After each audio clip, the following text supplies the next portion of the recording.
यूरोपीय कंपनियों का आगमन। कितने लोग जानते हैं कौन सी कंपनी पहले आई? हाँ, कौन सी पहले? पुर्तगाली पहले आई ना। उसके बाद कौन सी आई? डच आए। फिर कौन आए? ब्रिटिश आए। फिर उसके बाद कौन आए? डेनिश आए। फिर फ्रांसीसी आए। लेकिन सबसे पहले पुर्तगाली और सबसे अंत में फ्रांसीसी आए। जानते हैं क्या था पहले? क्या था 16वीं 17वीं शताब्दी में यूरोप में? क्या था कि वाणिज्यवाद की नीति अपनाई गई। जो राजा थे वो क्या चाहते थे? ऐसी अर्थव्यवस्था चाहते थे कि सबसे ज़्यादा लाभ किसको हो? राज्य को हो। वाणिज्यवाद का मतलब राज्य नियंत्रित अर्थव्यवस्था। ठीक है, 16वीं 17वीं शताब्दी का दौर जो है वो यूरोप में वाणिज्यवाद का दौर कहलाता है। ठीक है, तो इन्होंने क्या किया? राजाओं ने कंपनियां बनाई और उसे व्यापार के लिए भेजा कि जाओ और ज़्यादा से ज़्यादा देखो कैसे वहाँ से आप ला सकते हो उधर। ठीक है ना। तो वास्को डी गामा कैसे आया? क्यों आया? देखिए, प्राचीन समय में क्या था? जो प्राचीन समय में भारत का व्यापार था, ठीक है, प्राचीन समय में जो भारत का व्यापार था वो कहाँ से ज़्यादा होता था? बताइए। अरब सागर ना, यहाँ से ज़्यादा व्यापार होता था। ठीक है ना। ये आपका कौन सा बंदरगाह था बताइए एंसेंट में? भड़ौच बंदरगाह है ना, गुजरात में था ना। क्या नाम था? भड़ौच बंदरगाह। ठीक है ना। इसी को भृगुकच्छ भी कहा जाता था। ठीक है। और पूर्व में कौन सा था? पूर्व में कौन सा था? ताम्रलिप्ति ना, याद नहीं क्या आपको? ठीक है, तो देखिए, जब आपने देखा होगा सिकंदर का आक्रमण हुआ भारत पर, ठीक है, तो उसका राजनीतिक प्रभाव क्या था? एंसेंट में बहुत कम था ना, लेकिन आर्थिक प्रभाव था ना। क्यों? यूनानियों ने क्या किया था? भारत का संबंध किससे जोड़ा था? यूरोप से जोड़ा था कि नहीं जोड़ा था? रोम से व्यापार होता था कि नहीं होता था? लेकिन हुआ क्या? रोमन साम्राज्य जो था वो दुनिया का सबसे बड़ा साम्राज्य था। ठीक है ना। तो साम्राज्य को उन्होंने दो भागों में बांट लिया था। एक था पश्चिमी रोमन साम्राज्य और एक था पूर्वी रोमन साम्राज्य। ठीक है। तो जो पश्चिमी रोमन साम्राज्य था उसकी राजधानी क्या थी? रोम। ठीक है ना। और पूर्वी रोमन साम्राज्य की क्या थी?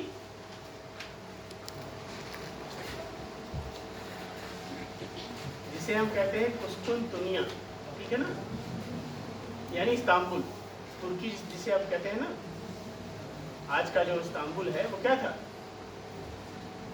तुर्की जो देश है। ठीक है ना। अब देखिए, पश्चिमी रोमन साम्राज्य का पतन हो जाता है 476 में। ठीक है ना। जब हम गुप्त काल को पढ़ते हैं कि आर्थिक अवधि का काल था, तो क्या इसके लिए अंतर्राष्ट्रीय परिस्थितियां उत्तरदायी थी। रोमन साम्राज्य का पतन हो गया, सामान लेगा कौन? तो व्यापार अवरुद्ध हो गया ना। तो यहाँ पे क्या हुआ? यहाँ पे कई जनजातियाँ जो थी, बर्बर जनजातियाँ, जैसे फ्रैंको जनजाति, उसने फ्रांस पे अधिकार किया। तो रोमन साम्राज्य का पतन हो गया, पश्चिमी रोमन साम्राज्य करके। पूर्वी रोमन साम्राज्य जो तुर्की में था ये 1000 वर्षों तक चलता रहा। इसके बावजूद भी ये 1453 में, ठीक है ना, इसका पतन हो गया। यहाँ पर किसने अधिकार कर लिया? तुर्कों ने।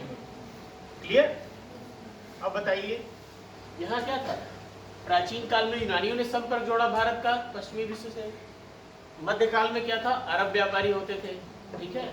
लेकिन अब क्या हुआ? जब तुर्कों ने अधिकार कर लिया तो ये क्या हुआ? इन्होंने पश्चिम का मार्ग क्या किया?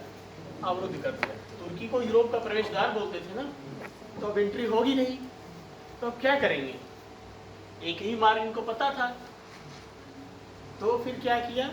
जैसे पुर्तगाल थे, स्पेन थे, इन देशों ने क्या किया कि नए मार्गों का पता लगाया जाए। अगर ये मार्ग अवरुद्ध हो गया तो हम कैसे आए भारत? उन्होंने क्या किया बताइए? सबसे पहले पुर्तगाल और स्पेन ने खोज की ना कि कैसे हम समुद्री मार्ग से पहुंचे, व्यापार करें। तो अफ्रीका देखिए, अफ्रीका कुछ ऐसे है ना, अफ्रीका कुछ इस तरह है ना, ऐसे है ना। हॉर्न कहा जाता ना। हॉर्न ऑफ अफ्रीका कितने देशों को मिलकर बनता है बताइए? इथोपिया है, जिबूती है, एरिट्रिया है, सोमालिया है। इन 4 देशों को मिलाकर क्या कहा जाता है? ये हॉर्न नुमा है, ये सीन की जैसी आकृति जो है ना, इसी को कहा जाता है हॉर्न ऑफ अफ्रीका। ठीक है ना। ये तो ज्योग्राफी का पोर्शन हो गया। अब देखिए उन्होंने क्या किया, अब आप देखिए यूरोप यही तो है, यहाँ पुर्तगाल है और यहाँ स्पेन है। इन लोगों ने क्या किया, जब ये मार्ग अवरुद्ध हो गया तो अब तो कैसे आएंगे, तो इन्होंने इस रास्ते क्या किया, जो वास्को डिगामा चला वो ऐसे ही आया था भारत, यहाँ से घूम के अटलांटिक होते यहाँ पहुँचा था भारत, ठीक है ना, ये मार्ग अपनाया। ऐसा क्यों संभव हुआ 15वीं सेंचुरी में, क्योंकि दिशा सूचक यंत्र से कुतुबनुमा कहा जाता, उसकी खोज हो गई थी, ठीक है। तो इन्होंने क्या किया, जब ये मार्ग अवरुद्ध हो गया तुर्कों ने इस पर कहा कि हम व्यापार नहीं होने देंगे, तो इन्होंने क्या किया, इस मार्ग की तलाश की। किसने की, वास्को डिगामा ने सबसे पहले, ठीक है ना। कोलंबस भी आया था भारत खोजने, लेकिन वो अमेरिका पहुंच गया था, ठीक है। तो एक पुर्तगाली नाविक था बार्थोलो मोडियाज उसका नाम था, उसने क्या किया, यहाँ पे केप ऑफ गुड होप है, यहाँ पे तो केप ऑफ क्या है, गुड होप, वहाँ पे इसने खोजा, लेकिन इसके आगे नहीं गया वो, ठीक है। फिर वास्को डिगामा जब आया तो उसने क्या किया, इससे होते हुए भारत पहुंचा यहाँ पे, ठीक है ना। तो सबसे पहले किसने भारत को खोजा था, वास्को डिगामा, समुद्र मार्ग से, ठीक है ना, 1498 में, ठीक है। अब देखिए इनका उद्देश्य क्या था, व्यापार। व्यापार के साथ एक उद्देश्य और था जो मैंने बताया आपसे कि यूरोपी क्या था, अपने आप को श्रेष्ठ समझते थे, ईसाई धर्म का प्रचार प्रसार करना, ये भी इनका एक उद्देश्य था, व्यापार के साथ साथ सांस्कृतिक प्रचार प्रसार, ठीक है ना। अब देखिए पहले कौन आए, पुर्तगाली आए, ठीक है, फिर कौन आए, डच आए ना, डच भी आए, फिर कौन आए, ब्रिटेन के लोग आए, ठीक है ना, ब्रिटिश लोग आए, फिर कौन आए, वो आए और चले गए, ज़्यादा देर रहे नहीं, फिर फ्रांसीसी आए, ठीक है ना। अब देखिए पुर्तगाली आए तो भारत में, जब वास्को डिगामा आया तो कालीकट तट पे आया, यहाँ पे मालाबार से कहा जाता है ना, केरल का तट क्या कहा जाता है, मालाबार, ठीक है ना, ये केरल का हिस्सा जो, तो यहाँ पे क्या, यहाँ पे वो आया, भारत में जब एंट्री किया तो यहाँ पहुँचा वो, यही तो पहुँचेगा, यहाँ से चक्कर लगाते हुए अगर आएगा, और मान लीजिए ये इंडिया है तो यही तो आएगा, यहाँ चक्कर लगाते यहाँ आया इसने, ठीक है ना। तो जब यहाँ आया वो तो उसने क्या देखा, अरब के व्यापारी इसका विरोध किए, ये कहाँ से आ गए, लेकिन जो उस समय एक हिंदू शासक था, ठीक है, उसकी जमोरिन उपाधि थी उसके बंद, ठीक है ना, उसका शासक का नाम नहीं मिलता लेकिन जमोरिन वंश से वो रिलेटेड था, तो उसने इसका क्या किया, स्वागत किया, फिर ये अपने साथ मिर्च मसाला लेकर गया, ठीक है, कहाँ पहुँचा, पुर्तगाल, अपने देश। और जब उसने सब कुछ खर्च निकालने के बाद उसे बेचा वहाँ पे, तो उसे 60 गुना ज़्यादा लाभ हुआ, समझ गए आप ना। तो ऐसा क्या होगा, लालच बढ़ेगी ना, और देश भी आएंगे। फिर उसी क्रम में क्या हुआ, डच आए, ब्रिटिश आए, फ्रांसीसी आए। अब देखिए पुर्तगालियों ने अपनी पहली बस्ती कहाँ बसाई, कोचीन में, कब कहाँ, 1602 में कोचीन में, ठीक है। देखिए पीटी का फैक्ट है, डचों ने कहाँ बसाई थी अपनी, मसूलीपट्टनम में, ठीक है ना। ये कहाँ है मसूलीपट्टनम, आंध्र प्रदेश में है, गोलकुंडा राज्य जो उसमें था ना, उसका एक महत्वपूर्ण बंदरगाह था, ठीक है। ब्रिटेन ने कहाँ बसाई पहली बस्ती, हाँ एनसीईआरटी में सूरत मिलता है, लेकिन हालांकि जब ये उसके पहले ही मसूलीपट्टनम में बसा चुके थे 1611 में। देखिए ब्रिटेन उस समय कैप्टन हॉकिंस था जो हेक्टर नामक जहाज से आया था, तो उस समय किसका शासनकाल था, जहांगीर का। तो उसने क्या किया, उनको मनसब प्रदान किया 400 का, और उसके बाद सूरत में खोलने की अनुमति दे दी, लेकिन सूरत में खोलने से पहले ये मसूलीपट्टनम में खोल चुके थे अंग्रेज, ताकि एनसीईआरटी में सूरत ही मिलता है। ये पहली बस्ती कहाँ रीजन बसाई, सूरत में, ठीक है। तो पुर्तगालियों ने इनका विरोध किया, तो पुर्तगालियों से युद्ध हुआ, तो इसमें ये जीते ब्रिटेन के लोग, ठीक है। मैंने पहले ही आपको बताया था यूरोप पढ़ाते, यूरोप के मैप बताते समय कि ब्रिटेन क्या था, एकदम कोने में समुद्र के किनारे स्थित था, और फ्रांस, स्पेन सब क्या थे, एक साथ स्थित थे, तो इनमें आपस में झगड़ा होता रहता था। लेकिन ब्रिटेन एकदम यहाँ स्थित था। तो ब्रिटेन क्या था, चारों से समूह से घिरा हुआ था, तो उसकी नौसैन्य शक्ति जो थी सबसे ज़्यादा प्रभावी थी। यही कारण है कि जब आप देखेंगे कंपनियां तो आएंगी, लेकिन बाद में क्या होगा, पुर्तगाली क्या करेंगे, ब्राज़ील चले जाएंगे, वहाँ पे अपना लैटिन अमेरिका में अपना उपनिवेश बनाएंगे। डच क्या करेंगे, दक्षिण पूर्व एशिया में चले जाएंगे। ठीक है, अब बचती हैं दो, ब्रिटेन और फ्रांस, ये दोनों ही शक्तिशाली देश थे। अब इनके बीच क्या होता है, पहले तो ये व्यापार तक सीमित थे, फिर क्या हुआ, इन्होंने राजनीतिक हस्तक्षेप किया। कब किया, 18वीं शताब्दी में। क्यों किया, जब औरंगजेब की मृत्यु हो गई। यानी जब यहाँ पे मुगल अंपायर बहुत बड़ा था ना, मुगल अंपायर अगर आप देखेंगे तो बहुत बड़ा अंपायर था ना, दक्षिण तक था कि नहीं था, गोलकुंडा सब क्या था, सब इसके नियंत्रण में थे ना। तो अंग्रेज बहुत चालाक थे, उन्होंने देखा कि जब पावरफुल है सेंटर में, मुगल साम्राज्य है, औरंगजेब है, हम अधिकार नहीं कर सकते, तो उन्होंने अपने आप को व्यापार तक सीमित रखा। लेकिन जैसे ही 18वीं सेंचुरी में औरंगजेब की मृत्यु होती है, उन्होंने क्या किया, अपने आप को राजनीति का अधिकार करने का प्रयास किया। और उस प्रयास में क्या हुआ, ये दोनों कंपनियां आपस में उलझ गई, जो इतिहास में कर्नाटक युद्ध के नाम से जाना जाता है। क्लियर, तो कर्नाटक युद्ध अभी हम देख रहे हैं, कर्नाटक युद्ध हम देखेंगे। उसके बाद जब हम बंगाल को देखेंगे कि बंगाल में कैसे कैसे ब्रिटेन अपना स्थापित करता है, व्यापार से कैसे वो राजनीतिक शक्ति बन जाता है प्लासी और बक्सर युद्ध के द्वारा। तो आज हम कर्नाटक युद्ध देखेंगे। ठीक है ना, इतिहास में इसका बहुत महत्व है। क्यों महत्व है, क्योंकि इसी ने तय कर दिया कि फ्रांसीसी कभी भी भारत का आधिपत्य नहीं बन पाएंगे, ब्रिटेन ही आगे रहेगा। ठीक है, उसका कारण क्या था सफलता का, वो भी हम देखेंगे। और इसको थोड़ा सा आप लोग देख भी लीजिएगा, जैसे कि पीटी फैक्ट है ना कि डचों ने पहली कहाँ की, मसूलीपट्टनम में, फ्रांसीसियों ने कहाँ की थी, सूरत में, ब्रिटेन और फ्रांस ने कहाँ किया था, 1668 में किया था ना उन्होंने, फ्रैंक कैरो नाम था ना, सूरत में तो किया था। फिर 1669 में मसूलीपट्टनम में उन्होंने किया। फिर उन्होंने पांडिचेरी को अपना केंद्र बनाया था। भारत में जो फ्रांसीसी थे उन्होंने पांडिचेरी को अपना शासन का केंद्र बनाया था। देखिए यही कारण है, ब्रिटेन ने कहाँ बनाया था, बंगाल में। ठीक है, अब देखिए ये कितने चालाक थे, ये जानते थे कि बंगाल क्या है, उस समय का सबसे समृद्ध प्रांत था। उस समय का 18वीं सेंचुरी का बंगाल सबसे समृद्ध प्रांत था। तो अंग्रेजों ने क्या किया, अपने आप को बंगाल में ही लेके यहाँ स्थिर हो गए। अंग्रेज क्या किए, अपने आप को बंगाल में किए। ठीक है, और ये कहाँ गए, ये फ्रांसीसी क्या किए, पांडिचेरी में। ठीक है ना, ये कहाँ गए, पांडिचेरी में अपने आप को केंद्रित रखा, ये बंगाल में। ब्रिटेन क्या किया, बंगाल में, और फ्रांसीसी क्या किए, पांडिचेरी में। और ये कहाँ गए, पुर्तगाली कोचीन में।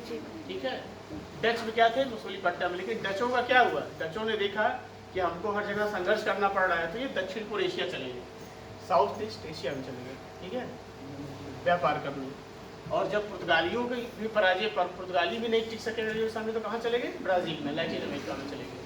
ठीक है ना, आज भी जब आप पढ़ेंगे तो पुर्तगालियों ने लैटिन अमेरिका में ज़्यादा उपनिवेश बनाए, फ्रांस ने। ठीक है, अब देखिए कर्नाटक युद्ध कैसे होता है, क्या कारण थे, इतना समझ में आया? कोई जानता है कर्नाटक युद्ध के बारे में?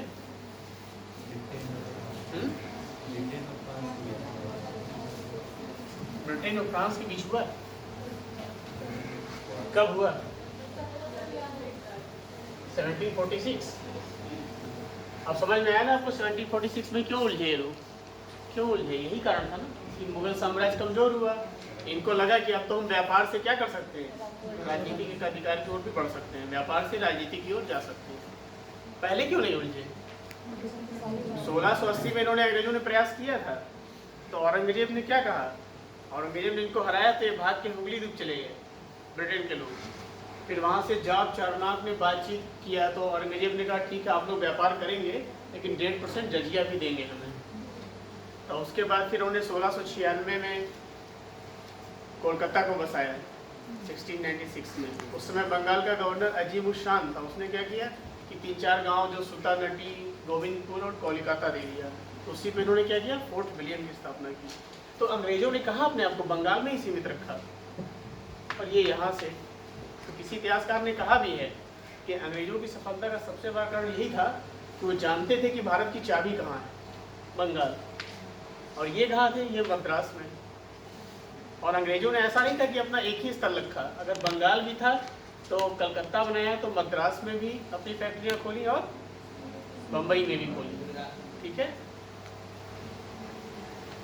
चलिए कर्नाटक युद्ध देखते हैं।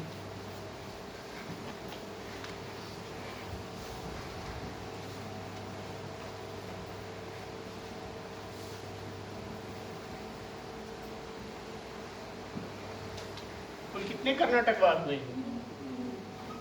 3 हुए। ठीक है ना, पहला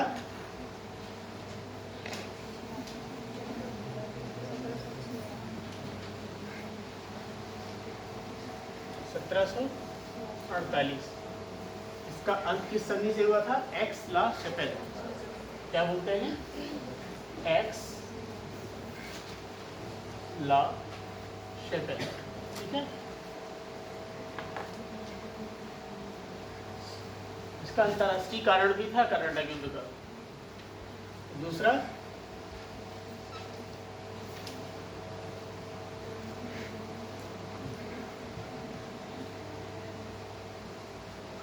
54, इस युद्ध का अंत किस संधि से हुआ था? पांडिचेरी की संधि से।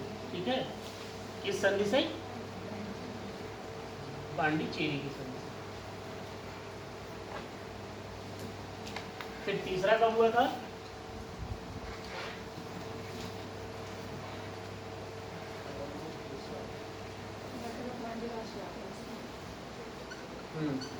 अभी हम देखेंगे कौन कौन से युद्ध हुए तीनों के दौरान। इसका अंत किससे हुआ था? पेरिस की संधि 1763 में। ठीक है, अब देखिए हम कारण को समझते हैं, क्या कारण थे। इस समय ऑस्ट्रिया देश का नाम सुना है किसी ने? ऑस्ट्रिया में 2 वंशों के बीच टकरार चल रही थी, हैब्सबर्ग और बूर्बो वंश। ठीक है, तो बूर्बो वंश का समर्थन कौन कर रहा था? फ्रांस कर रहा था, और हैब्सबर्ग का कौन कर रहा था? ब्रिटेन कर रहा था। तो होता क्या था कि जब ये यूरोप में उलझते थे तो ये क्या था? भारत में भी उलझने का कोशिश करते थे। ठीक है, तो इसी क्रम में क्या हुआ कि फ्रांसीसी जहाज़ों को अंग्रेज ने पकड़ लिया। ठीक है ना, और जब पकड़ लिया, ये दक्षिण की बात है, तो उस समय फ्रांसीसी गवर्नर था डुप्ले। ठीक है, तो उसने कहा, उस समय ये क्षेत्र जो था, इस समय जो दक्षिण भारत का क्षेत्र था, देखिए, तो जब ये उत्तराधिकार का युद्ध हुआ ऑस्ट्रिया के, तो जब वहाँ युद्ध हुआ तो इन्होंने क्या किया, यहाँ भी कंपनियों के बीच युद्ध हुआ। ठीक है, और मेन कारण क्या था? वहाँ जो इनके बीच फ्रांस और ब्रिटेन में शत्रुता थी, वो यहाँ भी दिखने लगी। तो इन्होंने क्या किया, अंग्रेजी जहाज को पकड़ लिया। ठीक है, ये यहाँ की घटना है, कर्नाटक के आसपास। ठीक है, और जब इन्होंने पकड़ लिया तो डुप्ले ने कहा, भाई कर्नाटक का नवाब उस समय अनवरुद्दीन था। ठीक है, जो कर्नाटक है उसका नवाब कौन था? अनवरुद्दीन। ठीक है, फैक्ट है ये। तो अनवरुद्दीन कर्नाटक का नवाब था। तो इसने कहा डुप्ले ने कि हमारे जहाज़ों को छुड़वाइए, तो नवाब ने ध्यान नहीं दिया। तो इसने मॉरिशस की गवर्नर एक था फ्रांसीसी, ला बुर्डोने इसका नाम था। ठीक है ना, उससे सहयोग मांगा। तो इन्होंने क्या किया, मद्रास का घेरा डाल दिया।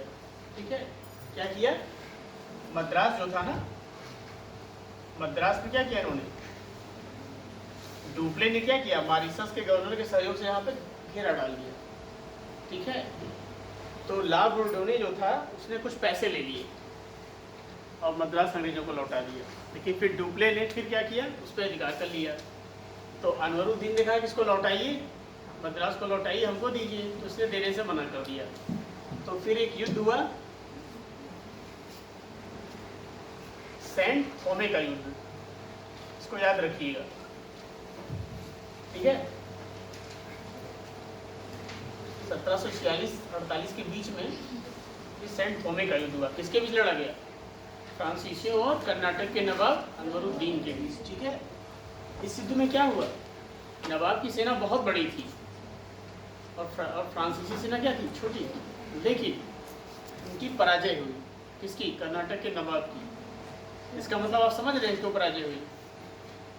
ये इसने दिखा दिया कि भारतीय राजनीति या भारतीय राजनीतिक शक्ति की दुर्बलता को। एक नवाब था और एक गवर्नर से नहीं जीत सका, ठीक है ना। क्यों नहीं जीत सका, क्योंकि तोपखाना था। अब ये तय हो गया कि मध्यकालीन घुड़सवार सेना तोपखाने का मुकाबला नहीं कर सकती, ठीक है।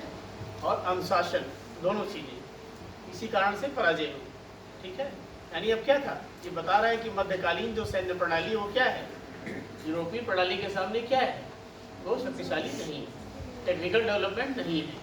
घुड़सवार सेना से आप नहीं जीत पाएंगे। जहाँ अंग्रेज तोपखाना लेके आ रहे हैं वहाँ घुड़सवार कैसे जीत पाएंगे भाई। तोप से तो कई लोग मर जाएंगे ना, घुड़सवार से तो आप एक ही दो मारेंगे। तो ये क्या बता रहा है, जब आप पिछड़े हुए हैं, ठीक है। तो सेंट थोमे का युद्ध क्या हुआ, डुप्ले ने जीत लिया, ठीक है। लेकिन उसी समय क्या हुआ कि ऑस्ट्रिया के उत्तराधिकार का अंत हो गया एक्स ला सेपेल की संधि से। तो क्या हुआ, मद्रास अंग्रेजों को उन्होंने फिर लौटा दिया डुप्ले ने, ठीक है ना। तो कर्नाटक के पहले युद्ध का अंत हो गया। अब देखिए दूसरा युद्ध 1749 से 54 का, ये भी उत्तराधिकार के कारण ही होता है, लेकिन कहाँ, कर्नाटक और हैदराबाद, ठीक है। हैदराबाद का क्षेत्र मैंने क्या बताया था, जब औरंगजेब की मृत्यु हुई तो स्वतंत्र राज्यों का उदय हुआ। हैदराबाद में कौन था, चिंकलीज खां ना, जिसने स्वतंत्र राज्य की स्थापना की थी। बंगाल में मुर्शीद कुली खां, अवध में शहादत खां, ठीक है। जाट राज्य की किसने की थी, चूड़ामणि बदल सिंह ने। कहाँ की थी, मथुरा के आसपास, ठीक है, हरियाणा के आसपास जाट राज्य की स्थापना हुई थी, ठीक है। पंजाब में सिख थे, उधर मराठे थे, ठीक है। तो अब देखिए क्या हुआ, मद्रास में जो हैदराबाद का क्षेत्र था वो निजामुल मुल्क की मृत्यु हो जाती है 1748 में, ठीक है। अब इनके जो बेटे रहते हैं, ठीक है, बेटे और इनके दामाद के बीच संघर्ष होता है, ठीक है। तो उसमें क्या होता है, इनका बेटा जो मारा जाता है, तो इसमें डुप्ले जो क्या करता है, ये सबसे पहली बार हस्तक्षेप करता है यहाँ के उत्तराधिकार में, हैदराबाद, ठीक है, और कर्नाटक में, हैदराबाद और कर्नाटक में डुप्ले क्या करता है, यहाँ पे हस्तक्षेप करता है। डुप्ले किसका पक्ष लेता है, अनवरुद्दीन का तो लेगा नहीं, तो किसका पक्ष लेगा, एक चंदा साहब रहते हैं उनका पक्ष लेता है, ठीक है ना, उनके दामाद का पक्ष लेता है। हैदराबाद में भी क्या है, नासिर जंग का पक्ष नहीं लेता, उसके बेटे का, चिंकलीज खां मर चुका होता है, उसके बेटे का पक्ष नहीं लेता, ठीक है ना। तो अंग्रेज क्या करेंगे, अंग्रेज जस्ट अपोजिट हो जाएंगे। वो क्या करेंगे, इसके जो चिंकलीज खां का बेटा था नासिर जंग, उसका पक्ष लेंगे। अगर वो फ्रांसीसी पक्ष लेंगे तो उसके अपोजिट ही आएंगे, यहाँ पे अनवरुद्दीन का पक्ष लेंगे। अब देखिए क्या होता है, फिर अंबूर का युद्ध होता है 1749 में, बैटल ऑफ अंबूर होता है। इसमें क्या होता है, इसमें अनवरुद्दीन मारा जाता है, ठीक है। अब देखिए, और नासिर जंग भी मारा जाता है बाद में, ठीक है। तो फ्रांसीसी क्या था, इसमें एकदम प्रभावशाली हो गए थे, और चंदा साहब जो थे कर्नाटक के नवाब बन जाते हैं। तो जो एक नासिर जंग रहता है वो तो मारा जाता है, लेकिन एक मोहम्मद अली रहते हैं जिसको अंग्रेज समर्थन करते हैं। तो ये भाग के कहाँ चले जाते हैं, तिरुचिरापल्ली, ठीक है ना, ये कहाँ चले जाते हैं, इसके दुर्ग में शरण ले लेते हैं। तो डुप्ले कहता है चंदा साहब से, जाओ इनको घेरो, तिरुचिरापल्ली तुम घेरो। और अरकाट में इन्होंने राजधानी बनाकर, चंदा साहब अरकाट को राजधानी बनाते हैं, लेकिन जब डुप्ले कहता है कि यहाँ आके घेरो तुम उसको, मोहम्मद अली को मारो, तो ये जाके इसका घेरा कर लेते हैं। अब देखिए यहीं से क्लाइव का उदय होता है। क्लाइव क्या था, एक क्लर्क था, सामान्य क्लर्क था। उसने कहा कि अब यहाँ पे अंग्रेजों की स्थिति बहुत कमजोर थी, तिरुचिरापल्ली भी फ्रांसीसी घेरा डाले हुए थे, कर्नाटक और हैदराबाद में अपने प्रत्याशियों को शासक बना चुके थे फ्रांसीसी। डुप्ले एकदम मजबूत स्थिति में दिख रहा था, लेकिन क्लाइव एक क्लर्क था। अब देखिए इसने दिमाग क्या लगाया, इसने दिमाग इसने ये सलाह दी अंग्रेजों को कि अगर आप अरकाट अगर अर्काट का आप घेरा डालेंगे तो चंदा साहब यहाँ से अपनी सेना बुला लेंगे, फिर हम तृष्णापल्ली पे अधिकार कर लेंगे।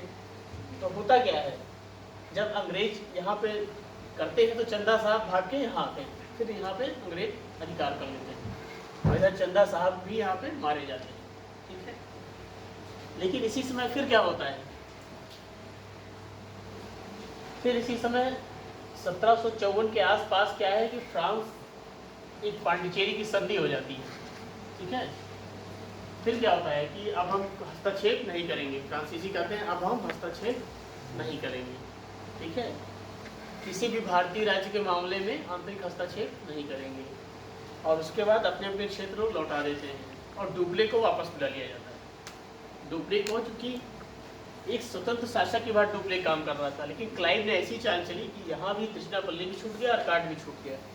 ठीक है, और ये मद्रास तक ही सीमित रह गए। मद्रास अभी भी फ्रांसीसियों के कब्जे में था, यहीं पर सीमित रह गया। ये भी चला गया हाथ से फ्रांसीसियों के, भी चला गया। तो इस नाकामी को देखते हुए डुप्ले को वापस बुला लिया। ठीक है, फ्रांसीसी सरकार ने डुप्ले को वापस बुला लिया। अब आया गोडेहू, नया गवर्नर कौन आया, इसने क्या किया, इसने पांडिचेरी की संधि कर ली। ठीक है, अपने अपने क्षेत्र जो जीते थे लौटा दिए सब लोग, कहे कि अब हम भारतीय राजनीति में हस्तक्षेप नहीं करेंगे। यहाँ पे डुप्ले फ्रांस जरूर पहुंच गया था, उसने वक्तव्य दिया था कि गोडेहू ने फ्रांस के स्वाभिमान के साथ समझौता कर लिया है।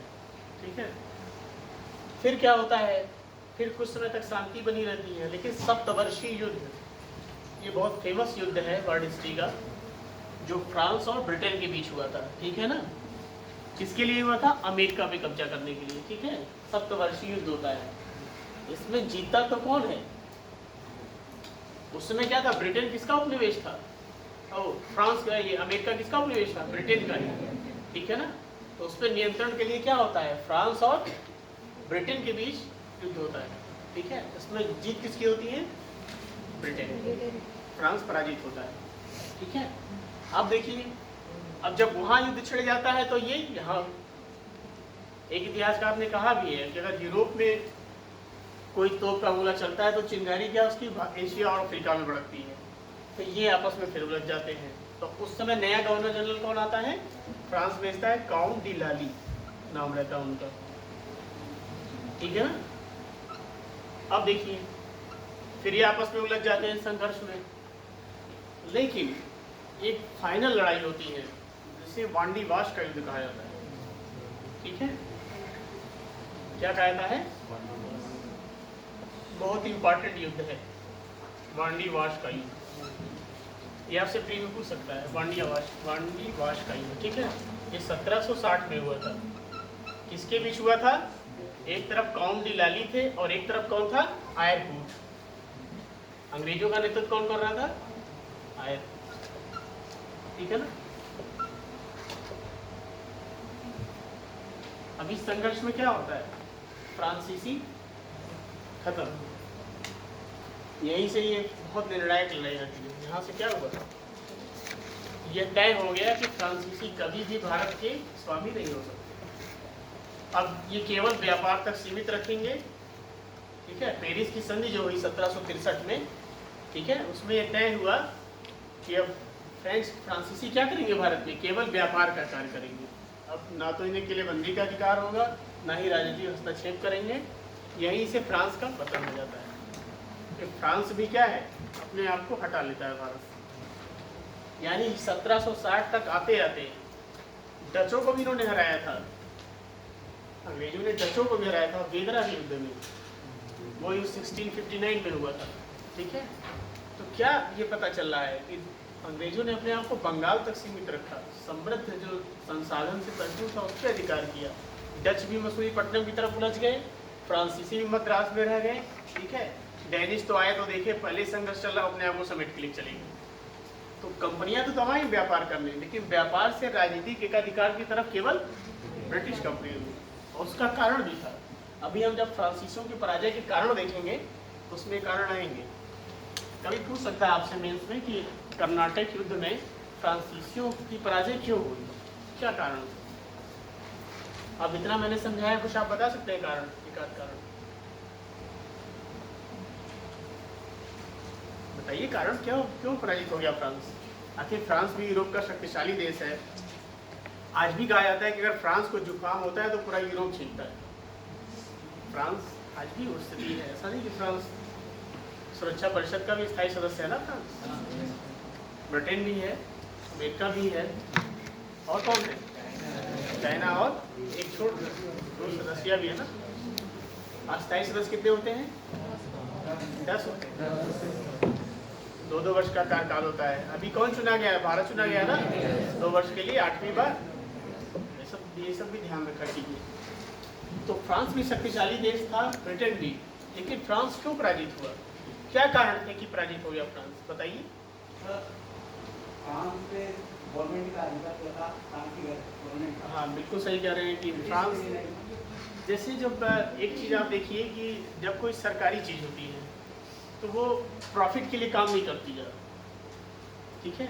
वो अब जैसे BSNL को देखिए, आज घाटे में चल रही है ना। प्रॉफिट के लिए उसने अपने आप को समय के अनुकूल परिवर्तित नहीं किया टेक्नोलॉजी में, तो वो घाटे में चली गई। लेकिन जो प्राइवेट कंपनी होती है उसका फोकस किस पे रहता है? प्रॉफिट। तो फ्रांसीसी कंपनी क्या थी? सरकार के द्वारा स्थापित की गई थी। तो जैसे सरकार में नीति बदलती थी, इनकी नीति बदल जाती थी। लेकिन ब्रिटेन ऐसा नहीं था। ईस्ट इंडिया कंपनी क्या थी? एक स्वतंत्र कंपनी थी, प्राइवेट कंपनी थी। तो उसने अपने आप को लाभ, फोकस रखा अपने लाभ को। तो उसने बंगाल में इसलिए तो बनाया, वो देखे कि उसने सभी जगह फैक्ट्रियाँ बनाई, लेकिन उसने देखा कि बंगाल से हमें ज़्यादा लाभ हो रहा है, तो उन्होंने बंगाल तक सीमित रखा। बंगाल से शुरुआत की और फिर क्या किया? बंगाल से शुरुआत की, फिर अवध, इलाहाबाद तक, यहाँ तक का क्षेत्र कब्जा कर लिया, और फिर पूरे भारत। ठीक है, तो ये भी एक बहुत बड़ा कारण था कि फ्रांसीसी कंपनी क्या थी? सरकारी कंपनी थी। और ये क्या थी? ब्रिटिश कंपनी, वो प्राइवेट कंपनी थी। एक कारण तो चलिए ये हो गया, ये तो सामान्य। और कोई बेसिक कारण बताइए। हाँ बिल्कुल, कौन बताया? बहुत अच्छा आंसर है ये, कि आप देख रहे हैं ना ब्रिटेन की स्थिति को समझिए। ब्रिटेन औद्योगिक क्रांति में भी, सबसे पहले औद्योगिक क्रांति ब्रिटेन में हुई। कैसे हुई इसको समझिए आप। यही 1760 है, प्लासी और बक्सर, कि बंगाल के संसाधनों की लूट हुई। यहाँ से धन कहाँ ले गए? ब्रिटेन ले गए। और वहाँ से क्या हुआ? औद्योगिक क्रांति ब्रिटेन में हुई सबसे पहले। क्यों हुई? क्योंकि भारत शुरू से ही सोने की चिड़िया कहा जाता था। सूती कपड़ा, मसाला, हाथी दांत की बनी वस्तुएं हड़प्पा गांव से निर्यात होती थी। तो भारत कभी भी ऐसा नहीं था कि भारत की स्थिति खराब थी। अंग्रेजों ने जानबूझकर भारत को गरीब बनाया, ठीक है। इन कपड़ों को बाहर करने के लिए क्या किया? जब उसने उद्योग स्थापित किए, मैनचेस्टर में सूती वस्त्र उद्योग लगा कारखाने का, तो भारतीय कपड़े उसका मुकाबला नहीं कर सके, बाहर हो गए। और अपने कपड़ों की खपत उन्हें भारत में करनी थी। उन्होंने सांस्कृतिक नीतियों में परिवर्तन किया कि लोग शर्ट पैंट पहने, टाई लगाए। तो पाश्चात्य शिक्षा उन्होंने क्यों दी? क्योंकि मैकाले कहता था ना कि हमें ऐसे भारतीय चाहिए जो रंग रूप से तो भारतीय हो लेकिन विचारों से अंग्रेज, ठीक है ना। इसीलिए मैकाले कहता भी है कि यूरोप का एक अलमारी का एक हिस्सा भारत और अरब के समस्त साहित्य से मूल्यवान है। क्यों कहता है?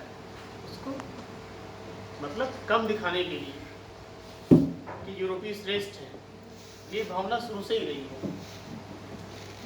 तो बताइए कारण। देखिए 4-6 कारण है, उसमें आप समझिए। कभी कभी मैप भी देख लिया कीजिए। छोटा होगा, आप देखो ना यूरोप की स्थिति क्या है। पूरा यूरोप एक तरफ है, यहाँ पता चला यहाँ पुर्तगाल है, स्पेन है, फ्रांस है, जर्मनी है, स्विट्जरलैंड है, सारे एक साथ स्थित है। पोलैंड है, ठीक है, इधर रशिया है। तो क्या स्थिति है? और ब्रिटेन कहाँ है? ये बैठा है ब्रिटेन। ब्रिटेन कहाँ? ये बैठा हुआ है।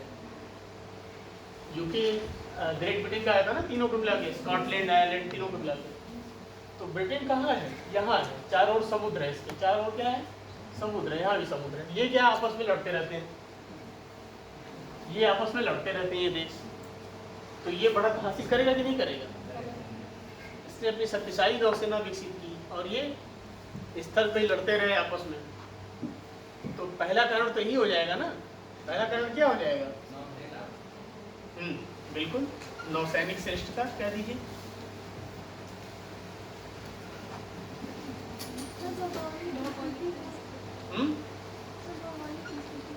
क्या चीज?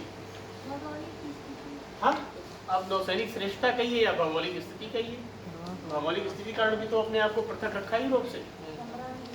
हाँ सम्राट। अब देखिए दूसरा कारण, सप्तवर्षीय युद्ध में पराजय भी तो हो गई, यूरोप में इनकी पराजय होती है फ्रांस की, तो जब पराजय होगी तो क्या होगा, यहाँ भी प्रभाव पड़ेगा, यहाँ कैसे मदद नहीं कर पाएंगे, तो कोई समर्थन इनको प्राप्त नहीं हुआ फ्रांसीसी सरकार से, ठीक है ना। तो क्या लिखेंगे, फ्रांस की यूरोप में पराजय, ये भी तो एक बहुत बड़ा कारण था। और बताइए। हाँ बिल्कुल सही, आपस में भी लड़ते रहते थे ये यूरोप में, तो आपसी टकराव के कारण हो गया। और बताइए।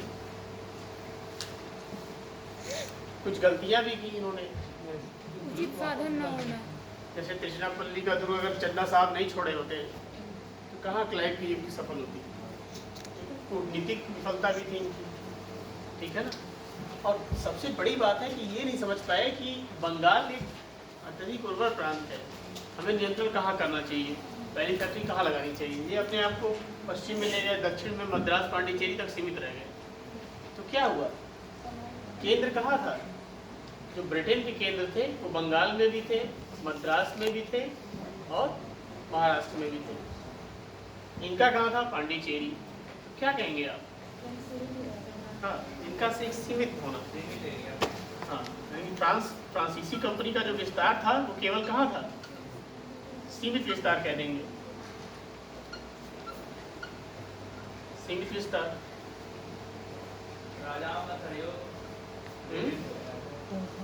हाँ वो आपको उलझने की जरूरत क्या थी, पहले आप व्यापार विलाप में तो फिर उलझे होते, तो आंतरिक मामलों में उलझाया डुप्ले ने, ये भी एक विफलता थी, ठीक है। और फिर फ्रांसीसी क्या था, फ्रांसीसी सरकारी कंपनी वाला जो एक कारण ये भी हो गया, ठीक है ना। एक क्या था, फ्रांसीसी कंपनी क्या थी, एक सरकारी कंपनी थी, तो इनको बहुत मतलब था नहीं, सरकार से सहायता मिलती थी, प्रॉफिट हो या लॉस बहुत विशेष मतलब नहीं था। लेकिन ईस्ट इंडिया कंपनी क्या था, प्रॉफिट देती थी। और कारण बताइए। एक देश दूसरे देश के बीच में हस्तक्षेप, सर एक कंट्री और दूसरे कंट्री के बीच में हस्तक्षेप। हाँ वो तो आ गया ना, वो तो यूरोप में पराजय हुई फ्रांस की। चलिए 4-5 कारण है सही। तो ये फ्रांसीसियों की पराजय का कारण था। उसके बाद क्या हुआ, ब्रिटेन ने अपने आप को बंगाल में क्या किया, धीरे धीरे 1700 से लेकर और अंग्रेजी की मृत्यु से लेकर प्लासी बक्सर तक धीरे धीरे बंगाल पर नियंत्रण कर लिया। और जब बंगाल पर नियंत्रण कर लिया तो उसका प्रयोग कहाँ किया, मैसूर युद्ध में किया उसने, ठीक है ना। मैसूर युद्ध में टीपू सुल्तान की पराजय का कारण यही नहीं था, टीपू भी शक्तिशाली शासक था, लेकिन क्या था, अंग्रेज यहाँ से भी बंगाल से भी जो लूटते थे और जो सेना थी वहाँ पहुँचा देते थे। तो ये टीपू की पराजय का कारण केवल अंग्रेजों को क्या था कि अंग्रेज ने बंगाल से जो पहुँचाया सेना वहाँ पहुँचा दी। फिर मराठों में देखेंगे तो मराठी भी किए इन्होंने, ठीक है। तो अंग्रेज क्या था, बहुत चालाक थे, मतलब अन्य कंपनियों की अपेक्षा आखिर इतनी व्यापार करने में यही क्यों सफल हुए, क्योंकि इन्होंने राजनीतिक मामलों में हस्तक्षेप नहीं किया। पुर्तगालियों के पतन का भी यही कारण था। पुर्तगालियों ने क्या किया, भारतीय स्त्रियों से विवाह को प्रोत्साहन दिया, ईसाई धर्म को जबरन थोपने का प्रयास किया, तो वो अलोकप्रिय हो गए। यहाँ पे क्या हुआ, फिर इनको उस समय जब पुर्तगाली आए थे तो कृष्णदेवराय का शासनकाल था, ठीक है, जो गोवा इन्होंने छीना बीजापुर से। तो कुल मिलाकर ये था कि इन सभी कंपनियों में ब्रिटेन क्या था, ब्रिटिश ईस्ट इंडिया कंपनी सबसे सफल साबित हुई। और ये तय हो गया कि न तो पुर्तगाली, न डच, न फ्रांसीसी, अब कौन भारत के स्वामी होंगे, ठीक है। और फिर क्या होगा, जब मैंने कल का क्वेश्चन आपको क्या दिया था कि अनजाने में जीत गया सुनिजी जीत के तरह, तो पहले तो व्यापार तक सीमित रखे, लेकिन जब इन्होंने देखा कि अब हम एकमात्र रह गए हैं, अब हम कर सकते हैं, तो उन्होंने अपनी नीति भी बदली, ठीक है। कोई कुछ पूछना चाहता है तो पूछे।